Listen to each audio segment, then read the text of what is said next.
Do you know what canola oil was used for in the Second World War? They needed to oil their tanks and their machinery. It's never was meant to be consumed by the human body, because now my doctor for preventative care has me on a statin. And I'm trying to push back. I started eating more red meat and more butter. And he's like, oh no, you should stay away from that. I'm like, well, no, like other studies say the opposite.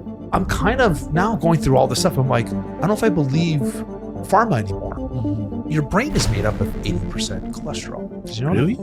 80% cholesterol. So breast milk is also like 80-90% breast milk, and that's what cholesterol helps you with your testosterone. And he told me, he goes, Dave, don't waste your money even on organic. I'm like, well, why is that?